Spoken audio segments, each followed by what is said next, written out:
So we're series of Kings and Prophets. This week we're gonna.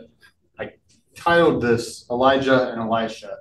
However, Elijah's in this very little, but it's that this week is the kind of it's still that period in Elisha's job as a prophet in which he's still learning from Elijah. As we have been doing. I try and include a map. This map has been the same map for like the past 3 weeks, which is fine because nothing's really changed. We haven't really covered as many years as we have been covering. Those first couple of weeks, we were going through several kings' lifetimes, where we started 2 weeks ago was the beginning of Jehoshaphat's lifetime, and Jehoshaphat's still king in Judah this week. But his counterpart in the north, Ahab, he died last week, which left us with Ahaziah. And Ahaziah, he begins ruling over the northern kingdom. I don't know why I found this picture funny. It's not as funny as it was this morning, but this morning I thought this picture was pretty funny, especially for this being a king of Israel. But as the story goes, this week we're really only covering the first 8 chapters of 2 Kings. Last week we kind of finished off First Kings with the death of Ahab, and we were in the middle of 2 Chronicles, but Chronicles does not pay any attention to these next 8 chapters. At the end of chapter 8, that's when there's a story again in 2 Chronicles, but this week it's all from 2 Kings 1 through 8. And so King Ahaziah, we're assuming he's a young man because when he does die very shortly after he becomes king, he doesn't have any heirs. He doesn't have any wives, and so the idea is he's an unmarried young man. And we even see it with his brothers and sisters. The only one who's actually married and has produced an heir is his oldest sister, who we'll mention kind of this week, but she's more of next week. And that's, I'm not going to even try and pronounce her name because I don't have it in front of me. So King Ahaziah, he messes up. He decides to climb on the lattices outside the palace, and so he falls through the roof and breaks his back. Or at least that's the implication, as one does when you fall through a roof. He's injured to where he can't move. He's paralyzed. He has to effectively reign laying down. But that doesn't stop him from doing wicked things. It doesn't stop him from continuing in the sins of Ahab. And he grows sick really quickly. And that's partially because he's, one, trying to heal himself from this injury, but now he's just laying motionless, and he's not having the best nutrition. This is not modern times. There's not the best hygienic protocols for someone who's trying to heal from a broken back, because I'm sure there was wounds that opened blood vessels. And so he had blood out when he fell. But again, he continues the sins of his father. And so Elijah comes forth. He basically says, you've messed up. God relented from destroying Ahab in Ahab's time, but that doesn't mean he's relenting from destroying you now. God still promised to destroy the house of Ahab, and he's going to do that. This, of course, makes King Ahaziah very upset. And so what we get is Ahaziah he'll send his commanders, leading 50 men at a time, to go to the mountain, and they're going to hunt down Elijah. But each time Elijah calls down fire to strike them down, and the commander will flee back to King Ahaziah. Ahaziah will say, were you successful? And he said, no, Elijah called down fire, and we were destroyed. And the king said, well, go take another 50 and go try and take them. And this happens 3 times. And it's one of those it's kind of weird because last time we checked in on Elijah, he was there with Elisha. This is the week where I will get those two names mixed up more than anything. But we'll have where was I? He the last time we saw him in 1 Kings 20, he had gone and called Elisha from plowing the field, and he said, "Come and follow me."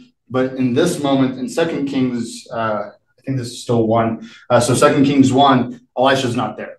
It's just Elijah. But then, like the next chapter, Elisha's back.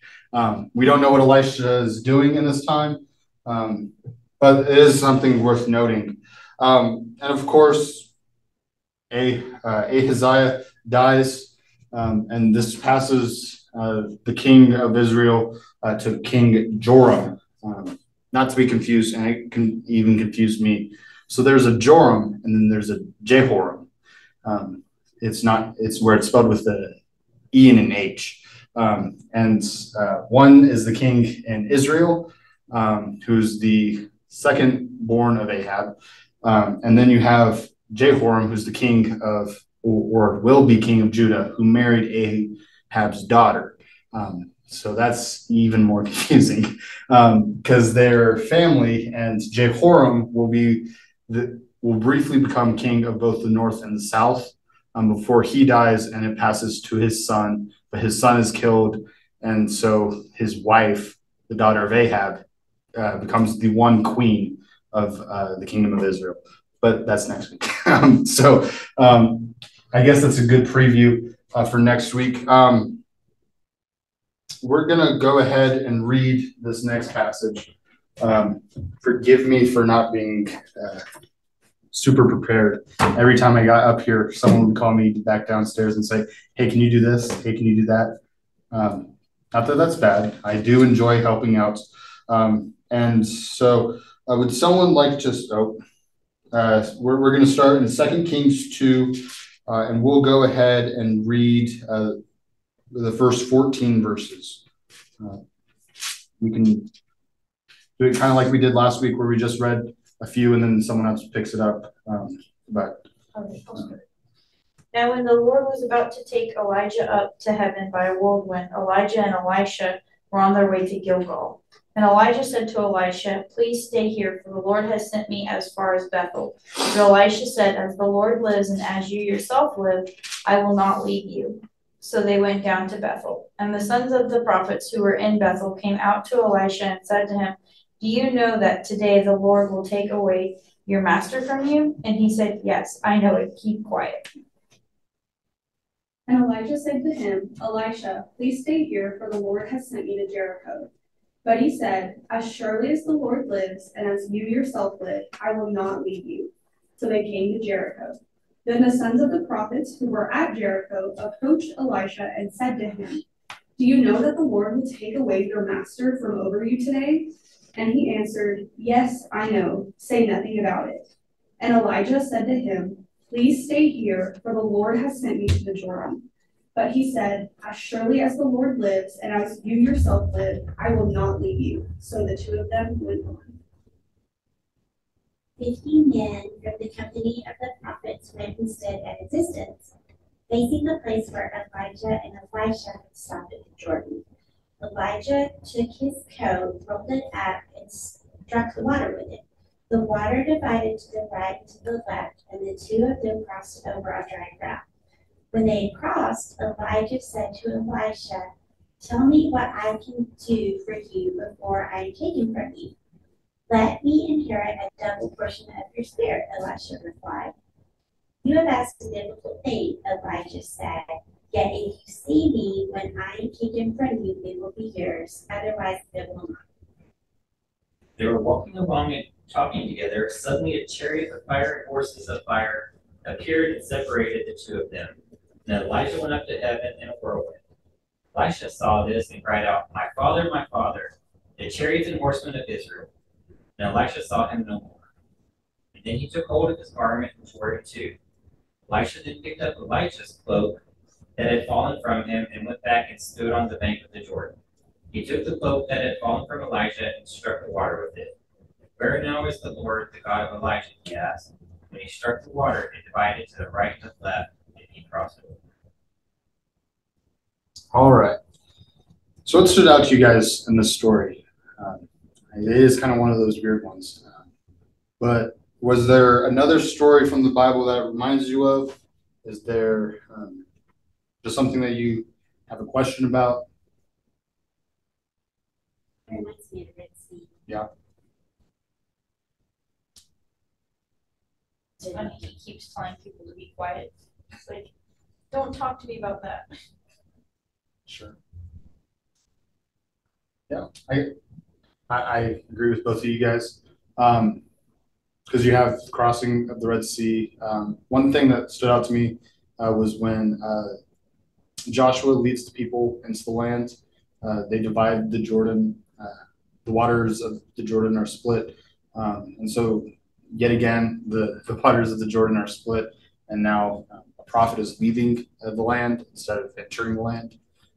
And then, yeah, I think kind of back to, or not back, I guess forward from this point to when Jesus is performing miracles and keeps saying, but don't tell anyone, keep this quiet. I think kind of, I don't know if that's exactly the same thing that's happening here.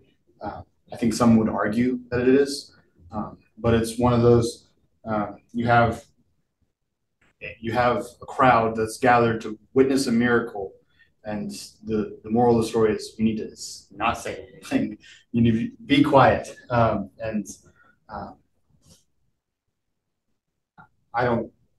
It's still one of those things that even in the Gospels, it doesn't quite make sense.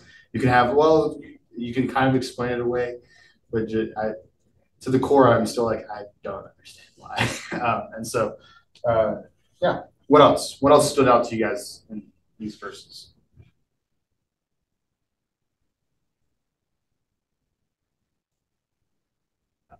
The part where Elijah grants him basically one thing, and again, kind of like Solomon, where he actually makes a wise request. So something will go together for his child. So, Yeah. I don't know if this is a true representation, which it probably is. But I think if we were to count all the acts of Elijah that are recorded in the Bible, I think it's exactly double what Elisha does. No, that's wrong. Count all the ones that Elisha does. It's exactly double what Elijah does. Again, we're going to get those switched up.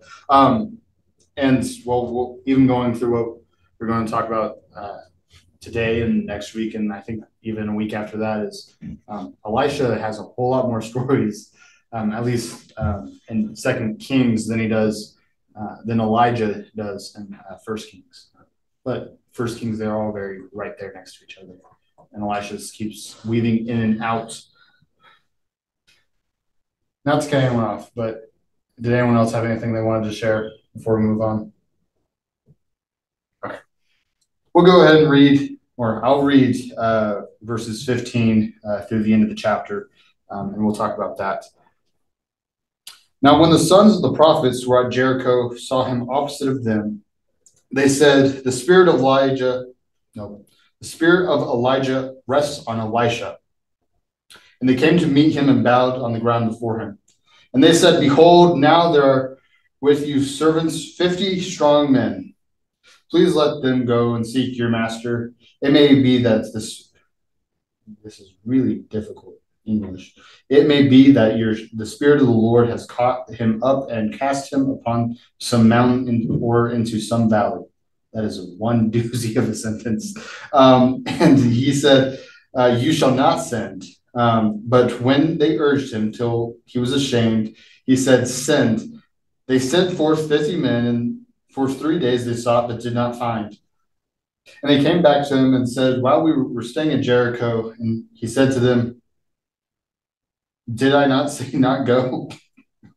And the men of the city, behold, the situation of the city is pleasant, as my Lord sees, but the water is bad, and the land is unfruitful. He said, bring me a new bowl and put salt in it. So they brought it to him, and when he went to the spring of water and threw in salt and said, Thus says the Lord, I have healed this water. From now on, neither death nor miscarriage shall come from it. So the water has been healed to this day according to the word that Elisha spoke. And he went up from there to Bethel. And while he was going up on the way, some small boys came out and jeered at him and saying, Go up, you bald head. Go up, you bald head. Um, and he turned around, and when he saw them, he cursed them in the name of the Lord. And two she bears came out of the woods and tore 42 boys from there. He went on, right, that's a period, tore 42 boys. From there, he went to Mount Carmel, and from there, he returned to Samaria. All right, first, we're going to only talk about the healing of the water part. What stood out to you guys about that? Have any questions? I may be bearing the lead here, so. It just seems kind of weird that they're trying to search for Elijah, and instead of saying like, "Oh, he's gone," it says he became ashamed. Like, I don't know. That just seems like, I feel like, wouldn't you just say like he went to heaven or something? You know, like, yeah. Why did he feel ashamed? I don't know. That doesn't make sense. What verse is that? 17. But when they urged him till he was ashamed, he said, "Sin." Right? And are they looking for Elijah? They are. I don't know if he's ashamed of Elijah. I don't think that's. Hebrew is funny and has words that don't work well in English. And so I don't know if it's ashamed as the way we think ashamed, like they've been caught and they're feeling guilty or bad about themselves. I think it's more of, especially because we have to think the Israelite culture is very different than our culture. Not only time, but also they have weird practices that not weird. They have what we would consider weird practices. We're in the 21st century AD, and they are in like the 9th century BC. And they're in a land that most of us haven't ever been to. They're in it. They have a completely different religious system. And so I think it's more of, because for them, honor and shame were big deals. You wanted to gain honor. You wanted to stay away from shame. So I don't know if it's necessarily he was feeling ashamed like we feel ashamed, but I think it's more of there's not a good English word, so they're picking at something. So it's more of they keep pestering him until he feels like, or where he begins to gain shame. Because they'll say, well, what do you know, Elisha? Are you even, like, it's those little pokes at his pride, at his ego, degrading him more than making him feel ashamed. Mine says he feels uncomfortable. Okay, yeah, that's probably better. Mine says he was ashamed, or they urged him until he was ashamed to refuse. I think those are better translations than just saying he feels ashamed. Because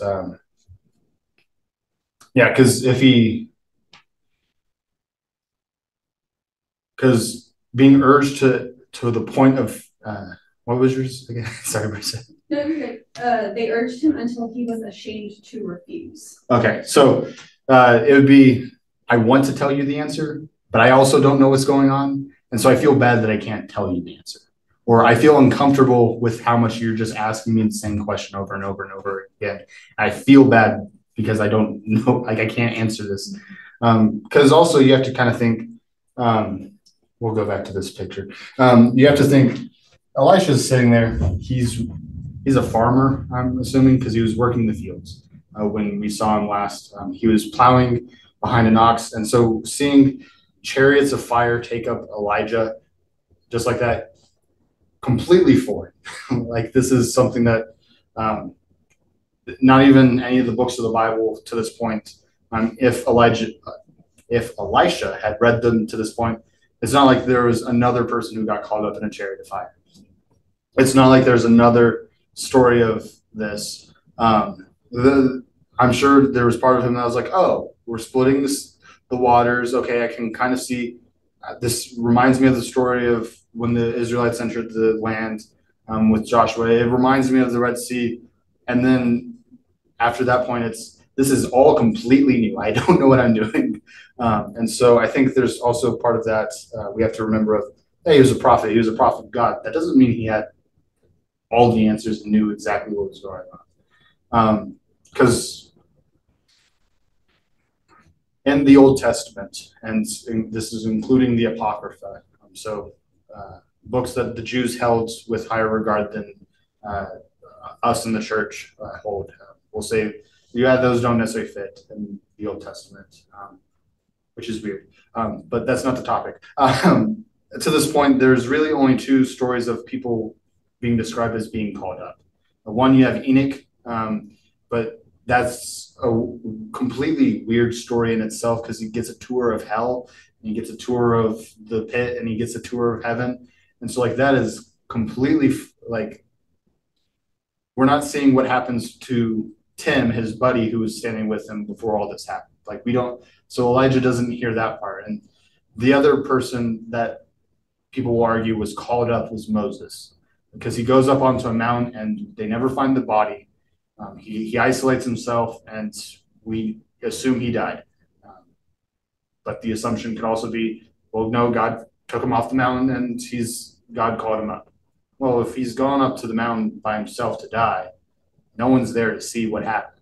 And so even now, it's one of those, Elisha could probably be sitting there. It's like, I don't know if Elijah died. I don't know where he went. I know he got put into a chariot of fire and disappeared from my sight.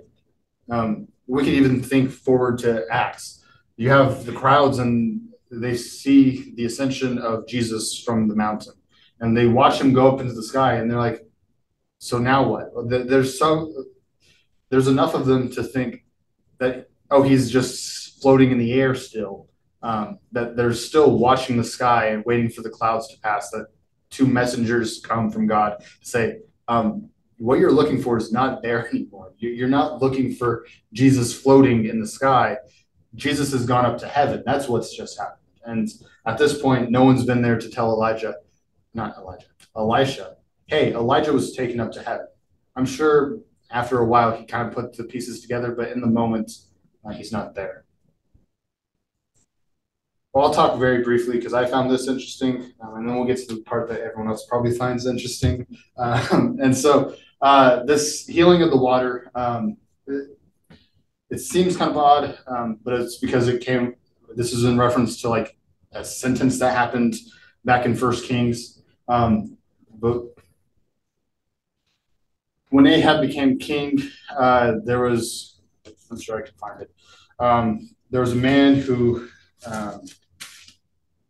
where is it? It is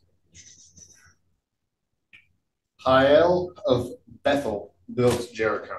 This goes back to chapter 15, the very last verse in chapter 15 of 1 Kings. And the idea is, well, he's rebuilt Jericho, which as the Israelites are commanded to do at the end of Joshua and into the beginning of Judges, is you're not ever to rebuild Jericho. Because the idea is if you rebuild Jericho,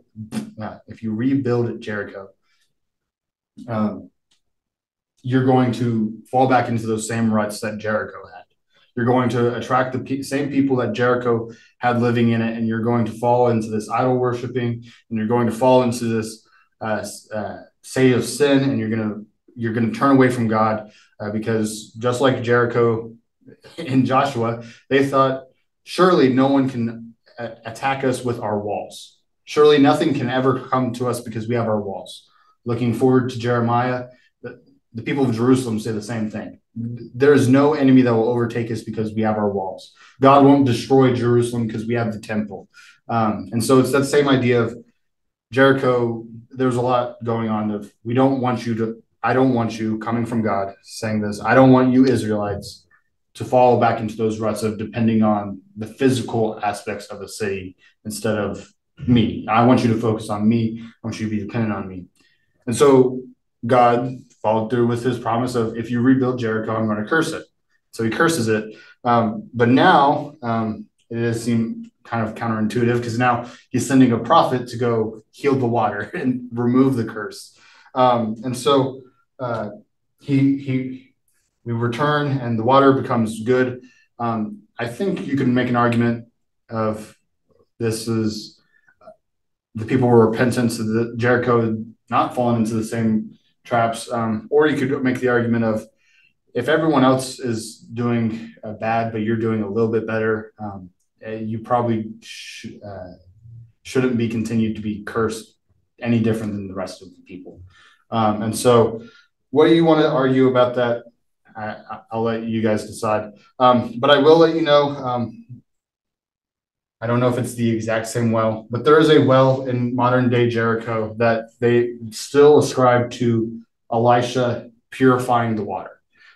It's Jericho is no longer right on the Jordan because cities grow and cities fall apart, and as they grow and shrink and change, they kind of migrate into different areas. And especially now with the invention of indoor plumbing, you don't have to be right next to the river with your cities. You can be a little further off, and it also doesn't help that the rivers are sometimes super high and super low. And so I think currently the Jordan's at like almost a record low point. And so it's one of those, there's not a whole lot of water in the Jordan. And so it doesn't help that there's now dams and things that are controlling the natural process of the Jordan cycle. Anyway, I'm getting off. But there is a spring that is that people will make their migrations to, and they will they'll say this is pure water, it's clean water. I had the opportunity to go over to Israel before everything descended into chaos, and it is one of those weird things to see just how many like wells people are just drinking from, no concern for whatever. Because I think, at least for me, it was weird because, and this may just be us as Americans who have indoor plumbing and filtration systems and all of this. We're like, we have preferences on types of water bottles and preferences on what bottled water we drink. And we argue over that. And so it's one of those moments to see people who still hold this reverence to bodies of water. It's kind of interesting, especially because before I went on this trip to Israel, I was also on a backpacking trip a couple summers before this. And it was one of those, yeah, we're in the mountains and we're right there next to the snow cap, but don't drink the water. The water is still dirty. It's unclean, even though you see it melting off the mountains. And I think that's also partially, I think you could argue, a case for faith. These people have faith in the water that's provided from God, and that it's been blessed by God, whether it's the actual bit or not, because we can always argue over, well, is that the well that's Jacob built, or is it this well over here? Is this the spring that Elisha blessed, or is it this other spring that dried up years ago? And I think it's more of, in those moments for them, it's not, I'm drinking water because I'm thirsty. It's, I'm drinking this water because it's an act of faith. I have faith that God will protect me, that this will go well. And I'm returning to the site. But enough about water. These bears. It is a very interesting and weird story. I'm going to phrase it like this. What are your guys' questions about what's happening here? And then maybe I can answer them. Are bears common there? I don't know. I didn't see any, but I don't see a lot of bears in the woods anyways. So you could. It seems like it escalated very quickly. It did. Like very harsh for a bunch of kids teasing him. Yeah. Yes. I mean, there are a few times that I would like to see some bears on the Yeah, bring in the bears. I think there actually are brown bears there. I'm sure there are. There's two in the Bible. Well, but in terms of ecology, it doesn't really make sense because it's mostly desert, right? Parts of it. I'm going to draw a very poor map of Israel again. So it's a very bad map, but it'll do the job.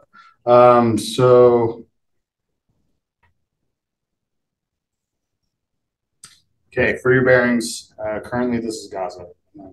If for those in the news, and this area is kind of the West Bank. So this area down here is the mostly desert part, and especially around the Dead Sea, because there's no fresh water, because it's all salt, and so salt water doesn't work for growing things. But around this area up here is a lot more. It's a lot more. It's like Forest. not necessarily. Arid? It's no. It's like rolling hills and rolling plains, and like there's not necessarily forests, Shrubbery? or at least not current. Yeah, it's kind of like it's rolling hills. It's mountainous, but it's one of those like they're very small mountains. It's Like a grassland? kind of, yeah. But we can just keep naming. Sure. We can keep naming ecosystems, and it's somewhere around there. But the forested area is more to this north area up here, and so that's where the trees grow. It's the cedars of Lebanon. That's where David and Solomon get the wood to build the temple. That's where the old growth trees are. Not anymore because they all destroyed them because their conservation movements for those trees weren't like a thing. And so, especially when you have Romans and Greeks who come in and say, "Hey, I like those trees. I'm going to ship them to Italy," and now that wood's no longer in Lebanon. And so, with it being, the bears wouldn't necessarily live because Jericho's here. It's still very much in that weird south region. But what you do see a lot in this region, well, throughout all of Israel, is a bunch of caves and mountains. And so it's one of those. They're not like American black bears and brown bears and grizzly bears and all of this, like the way we're thinking of bears, as in they live in the forest and you only see them in the forest. Well, I'm sure until they're probably hunted or pushed off the land, they lived in just caves. They lived in caves. There's bushes, there's shrubbery, and so I would argue that yes, there is room for bears, but it is one of those. It is hard to say because Israel is about the size of New Jersey, and so it's one of those. We always think of the very southernmost part, which is all desert. It's all sand. It's all salty and dry and hot, and so it's hard to think of. Oh, just like slightly north of that is a completely different ecosystem because we can drive for like 10 hours in one direction and it barely changes. Or at least if we're from El Paso, we're driving 10 hours. From Lubbock, 10 hours, you get into Mississippi and that changes. But yes, so bears do make sense in this area. It is a harsh, like, it does seem like an overreaction, but I've known a few people who are bald or going bald, and they are very defensive of it. And so it's one of those. I get it. I know how, or not saying I personally. I've seen individuals get very defensive of their bald headedness. Weird aside. So in that weird intertestamental period where the Old Testament that we have is kind of finished being written. And the New Testament period hasn't even started.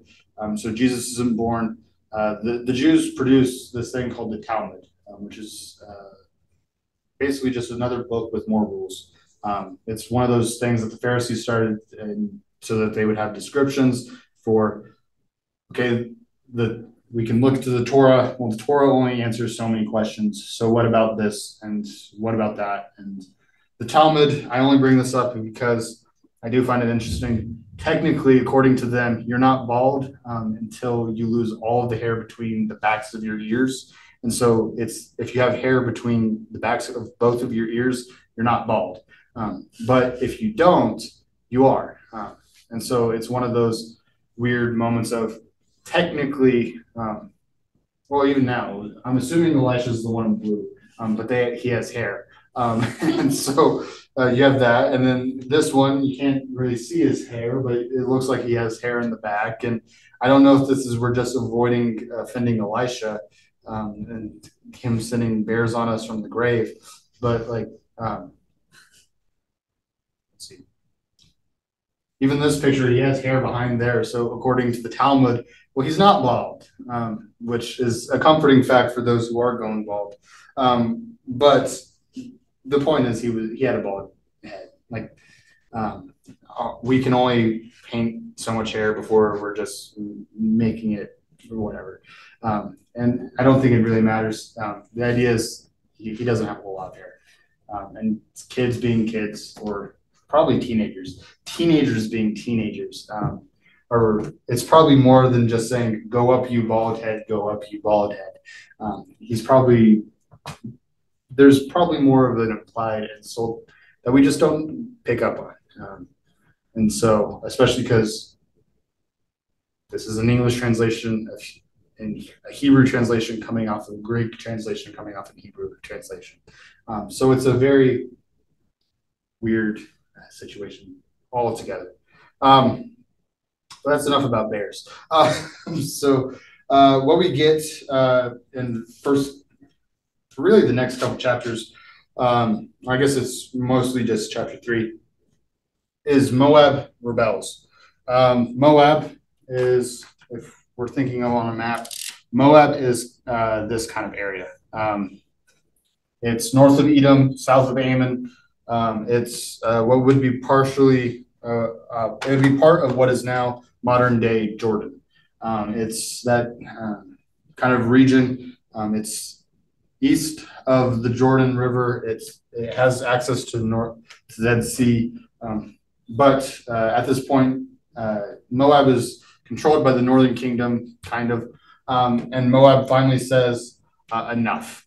And what we see is this character named Misha, not to be confused with Mashiach, which is Messiah, which is kind of interesting because what we see is Misha is a shepherd. He is a shepherd who becomes, who's just rallies the people behind him. The idea is the shepherd is rallying the people, and he says, almost interestingly enough, he says, we are tired of worshiping the false gods of Israel.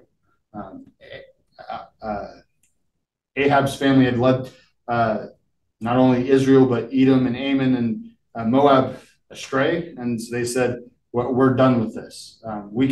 There is no God in the northern kingdom, which is weird because that line that is in there is a reference to there is no God, as in Yahweh is not in Israel, which you could argue is very true. Israel seems to have rejected Yahweh, and at this point, Yahweh seems to be more focused on the southern kingdom than he is the north. And because why would I continue to try and teach you a lesson? There are prophets. We just talked about Elisha, who's in the northern kingdom for most of what he does. But Misha leads this rebellion, and he ends up writing the Misha Stel. I really thought I would get to this earlier in the lesson because I did want to spend some time on this as well, because I find it interesting. The Misha Stel was discovered in 1868. It's basically it's a very well documented and well preserved diary entry. It's in the ancient Near East, when kings would go up to battle and they'd have great success, what they would want to do is they want everyone to know about it forever. So they would find these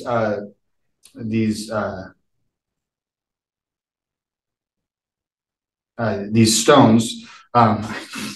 forgetting the word stone here. It's these stones that are all of one piece. There's not cracks going through them. It's very similar to what I assume people go through when they look for, they try and build countertops.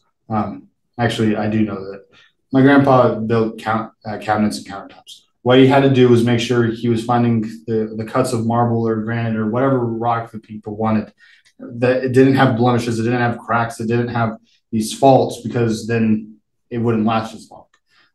And the cheaper ones usually had cracks or weaknesses. And it's the same idea, but what they're wanting to do is, we want this snapshot of our history recorded forever. They kind of exaggerate some things. They make it sound like it was that much bigger of a win.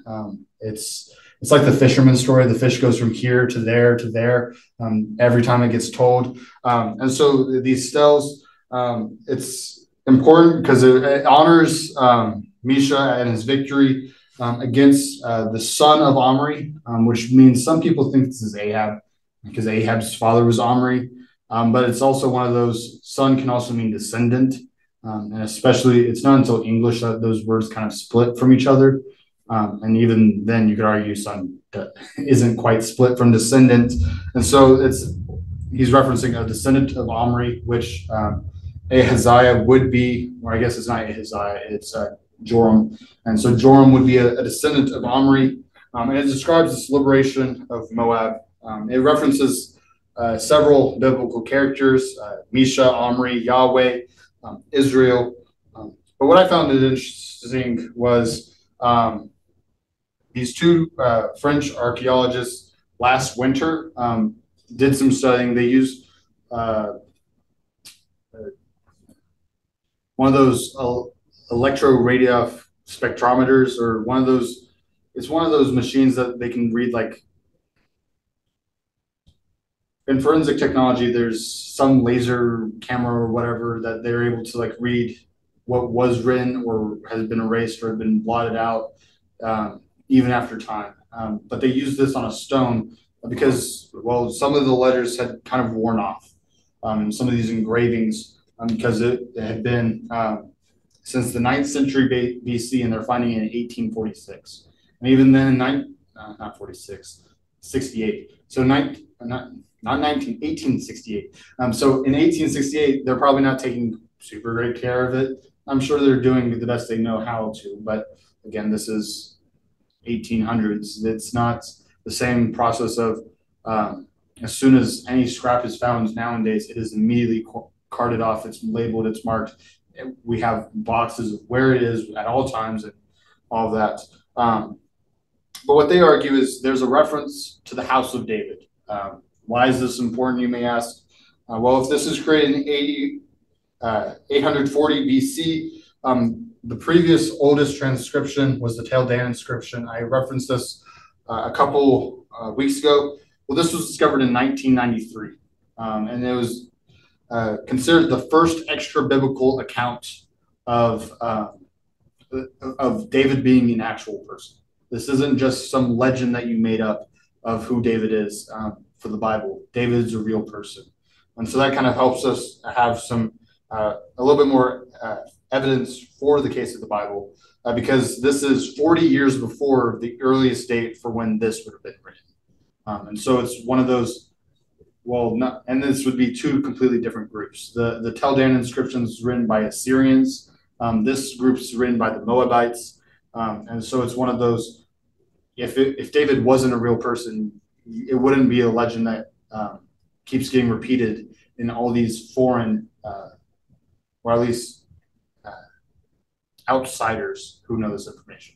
It's one thing for Jews to write about David, but for other people to be writing about David in different time periods, that kind of proves, once again, David was a real person. David, like, we can have some hard evidence for what we have is truth and right. I'm going to speed through the rest of this just so we can get to some of the fun stuff next week. I guess it's all fun. It's all good. It's all great for teaching. And so at chapter 4, we get the story of, it starts off, Elisha and a woman with oil. Her child is sick, or some say it is her child and her husband's servant, which means slave, in some translations as well, or some understandings. And so now this is a widow who's now taking care of not only, the idea is this isn't a grown-up adult slave, this is a child slave, or someone who had gone up to battle with her husband. We'll think of going back, David was the armor bearer for Saul. Well, there would be other people who would have slaves or servants, who would be their armor bearers, because it's not an honor to just serve some guy. But if you had enough money, you could buy an armor bearer, which is not good. Owning people is bad. And all forms of slavery are bad. And so what happens is Elisha comes to this woman. She has inherited she's inherited taking responsibility over these children. She doesn't have money. She's poor. She owes debts, is kind of the understanding. And Elisha says, go collect your jars and bring it here, and pour oil into these. And as she kept pouring these jars full of oil, every jar was overflowing with oil until there was no more jars to fill with oil, and then the oil stopped. It's one of those moments where Elisha is kind of doing that same thing that he was doing with the woman of Zarephath, the widow of Zarephath, where it's the bread and the oil, or not the bread, the flour and the oil don't run out. But this is now more of, I'm giving you the gift of, you're going to have an abundance of oil. Go sell this oil, pay off your debts, set yourself up to where you can take care of these children. And it continues. And then Elisha goes to Shunem and takes care of this, and he runs across the Shunammite woman. This is also where we meet Gehazi. Gehazi is kind of like Elisha's sidekick. He's the Robin to Elisha's Batman. He's just kind of there. And so the Shunammite woman, it's kind of a similar story as what it was to Elijah. Elijah came and lived with this woman, and then her son dies. Well, likewise, the son of the Shunammite woman dies, and similar to the story with Elijah, Elisha raises this child from the dead. We'll keep going. There's a story about poisoned soup that Elisha takes away. I guess it's poisonous ability. And so that kind of goes back to that idea of Elisha fixed the water problem with Jericho. He's fixing a soup that's being fed to people. Elisha is considered, one of his more prominent stories is the story of Naaman. Naaman is a general in the Syrian army. He has all these, I'm assuming, or it can be assumed, wealth and influence and power over the Syrian people. And even all of their best medics and all their best prophets can't do anything to heal him of leprosy. He has sores all over his body. He is considered unclean. And so what they do here is there's this prophet in Israel. He's a prophet of Yahweh, the Lord. He has been able to heal and heal people. He's raised a child from the dead. Whispers are kind of getting to him. And so Naaman, this general, comes to Israel. It kind of freaks out the king. And the king's sitting there like, why is this general not invading? But he's bringing kind of his group with him. But he's not invading. He's just bringing all of his weapons and horses and chariots. And so it's kind of one of those, it spooks him. And the king wants to like push him out, go away. But on his way out, Naaman finds Elisha, and Elisha doesn't touch him. He doesn't do any of those miracles, but he says, Naaman, go bathe yourself in the Jordan. It's kind of weird. The Jordan is not a clean river. It's a very dirty river. There's a lot of sediment. And so it's one of those, thinking of Syria, especially at this time, they have the Tigris and Euphrates running through their country. These are great rivers. These are rivers that birthed and civilizations build their palaces by. They're strengthened by their Euphrates. And you're telling me to go basically dip in this creek 7 times, and that will clean me. But he's convinced to do this, do what Elisha says. And after 7 times of basically being baptized in the Jordan, Naaman is washed clean of his leprosy. And interestingly enough, he wants to offer wealth to Elisha, and Elisha says, "No, I don't want your gifts." And Elisha kind of mentions, "Is there anything we can do for you?" And Naaman says, "Can I take 2 donkeys worth of dirt from Israel and take it back to Syria?" To us, that seems like a weird command. But it's kind of the idea of, well, I want my son to be born on Texas soil. So if I'm not in Texas, I need to dig up a patch of Texas and bring it with me. Well, similar to them, it's that same idea, but it's, again, gods are very territorial. And Elisha doesn't necessarily correct Naaman in this time, but it's one of those, I want to worship Yahweh, the one who I have been washed by, I have been cleansed by, who healed my leprosy. I want to worship him with his soil, in his place. And so that's kind of where that is. Gehazi makes a mistake, and it says, he goes back after Naaman and says, "Actually, I do want your payment." And when Naaman comes back and says, "Okay, here's the payment I was going to give y'all," and Elisha finds out it does not end well for Gehazi. Gehazi's kind of cursed, and that does not set him up well. He's no longer a Robin. He gets kicked out of the club. We have a story of Elisha makes a metal axe head float on water. We see Syria comes up to battle against the north again. This time it's led by Ben-Hadad III, the son of Ben-Hadad II, who we saw last week. And our friend Hazael, who we mentioned, he was the king that Elijah was supposed to go anoint after being sent by God. After Elijah was in the cave, but God was not in the storm or the earthquake. He was in the whisper. God told him, "Go find Elisha, go find Hazael, and go find Jehu." And so what we've seen is we've seen Elisha and what he's becoming. We're starting to see Hazael because he kills Ben-Hadad and he becomes king of Syria. So we're seeing Hazael. And then next week we will see Jehu, because what we get is Ahaziah, another name that is repeated because he's named after his uncle, King Ahaziah of Israel. Ahaziah of Judah will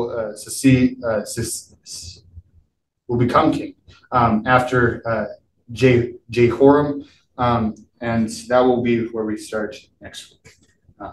And that's Elisha and Jehu's conquest. I know I rushed through like 6 chapters real quick. But do you guys have any questions? All right. Thank you guys for being here tonight. It's good to have you all.